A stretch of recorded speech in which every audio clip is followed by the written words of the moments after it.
warahmatullahi wabarakatuh. Hello Edusius, apa kabar? Semoga kita semua selalu dalam keadaan sehat ya. Selamat datang di CID, website pembelajaran dan pelatihan. Di sini kalian semua dapat belajar dan melatih diri terkait pendidikan konsumen. Sebelumnya, perkenalkan nama saya Mia Herliana Safitri dan rekan saya Siva Fauzia yang merupakan instruktur pada kurs ini. Baik, kita akan masuk pada part yang pertama. Part ini membahas mengenai pendidikan konsumen, cara konsumsi yang efektif dan berkelanjutan. Pada part ini nantinya saya akan banyak menyebut kata konsumsi, konsumen, dan pendidikan konsumen. Kalian pasti sudah tahu dong ya arti kata tersebut. Tapi di sini saya akan menegaskan kembali apa arti dari ketiga istilah tersebut. Konsumsi merupakan kegiatan mengurangi atau menghabiskan nilai atau kegunaan dari barang dan jasa dengan tujuan untuk memenuhi kebutuhan hidup guna memperoleh kepuasan. Sedangkan konsumen itu kita semua nih, pihak pemakai barang atau jasa yang tersedia dalam masyarakat, baik untuk keperluan pribadi maupun bersama. Kalau pendidikan konsumen rasanya mungkin masih asing ya. Apa sih pendidikan konsumen itu? Pendidikan konsumen suatu penerapan konsep pendidikan di dalam bidang berkonsumsi barang atau jasa. Konsep dasar pendidikan ini ialah konsumen akan menghadapi suatu proses belajar menuju ke perubahan perilaku yang lebih positif, dewasa, bertanggung jawab, dan bijaksana. Dalam pendidikan ini dapat memberi informasi yang dibutuhkan tentang produk dan jasa, sehingga konsumen dapat membuat keputusan yang tepat tentang apa yang dibeli dan dari siapa ia membeli. Pada saat ini, konsumen sudah harus dapat melakukan kegiatan konsumsi yang berorientasi pada efektivitas dan berkelanjutan. Maksud dari berorientasi pada efektivitas dan berkelanjutan itu, konsumen sudah harus dapat membuat keputusan dengan menetapkan prioritas secara sadar, membentuk kehidupan sehari-hari mereka secara berkelanjutan, tidak hanya pada suatu waktu saja, dan menggunakan sumber daya yang ada dengan bijak. Untuk dapat seperti itu, konsumen dapat mengikuti pendidikan konsumen yang tentu dapat diakses pada kursus kami. Selanjutnya, pendidikan konsumen memiliki tujuan, yaitu pertama, agar konsumen dapat memutuskan tindakan yang sesuai dengan tanggung jawab pribadi serta tanggung jawab sosial dengan tindakan yang berkelanjutan dan efektif terkait keputusan yang diambil. Yang kedua, memperoleh pengetahuan yang relevan dengan konsumen.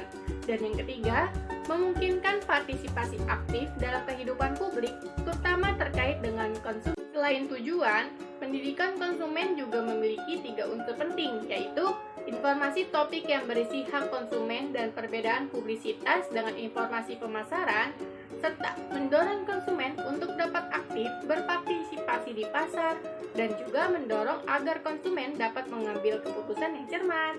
Hasil dari pendidikan konsumen yang sukses nantinya akan memperlihatkan perubahan pada konsumen seperti lebih mempraktikkan hak dan kewajibannya sebagai konsumen, mencari informasi lebih mengenai barang atau jasa yang akan dikonsumsi, dan juga lebih kritis dan menyadari perannya di pasar bebas. Tidak hanya itu, nantinya konsumen juga akan memiliki kemampuan untuk membuat dan mendukung keputusannya terkait konsumsi, kemampuan berkomunikasi tentang masalah konsumen, dan juga menangani konflik dan mengklaim hak-hak konsumen.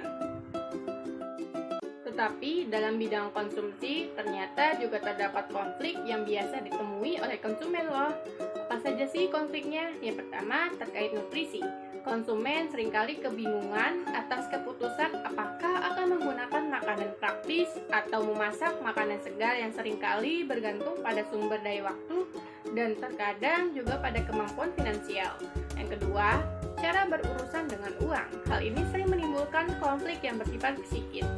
Sebagian orang tidak cukup sadar akan struktur kebutuhan mereka dan tidak tahu faktor mana yang dapat mempengaruhi mereka sehingga mereka tidak siap untuk mencerminkan sikap konsumsi mereka sendiri. Yang ketiga, terkait lingkungan sosial. Tekanan yang diberikan oleh kelompok sosial pada orang dewasa seringkali jauh lebih kuat daripada yang mereka akui. Sebagai konsekuensinya, perhatian khusus perlu diberikan pada cara-cara untuk menegaskan diri dalam lingkungan sosial. Selanjutnya, keempat, terkait ambivalensi psikologis. Kebutuhan psikis individu sering bertabrakan dengan kelimpahan atau kurangnya penawaran produk dan layanan. Bahkan ketika seseorang benar-benar ingin bertindak dengan cara yang berkelanjutan dan efektif, pertanyaan tentang bagaimana melaksanakan tujuannya dengan sumber daya material dan non-material yang tersedia seperti waktu, kekuatan fisik, mobilitas, dan lain-lain tetap ada. Kelima, terkait konflik antara tanggung jawab sendiri dan perawatan kesehatan yang dilembagakan. Tuntutan untuk menerima tanggung jawab sendiri yang berkaitan dengan konsumsi sama halnya dengan permintaan untuk menerima tanggung jawab atas kesehatan seseorang. Kita harus mulai memperhatikan apa saja yang dikonsumsi untuk lebih sehat. Keenam, terkait cita-cita, kecantikan, dan kesehatan. Cita-cita kecantikan yang ada pada sistem sosial menentukan gaya hidup kita, bahkan sampai dapat mengganggu dan membuat tidak nyaman. Untuk memenuhi cita-cita kecantikan, banyak orang yang rela sampai mengambil risiko tinggi, seperti perangsingan dan kebugaran obsesi, produk diet, kosmetik, dan lain-lain. Dengan pendidikan konsumen, konflik tersebut dapat lebih mudah diselesaikan nih. Konsumen nantinya akan lebih dewasa, bertanggung jawab, dan bijaksana dalam mengambil keputusan terkait konsumsi.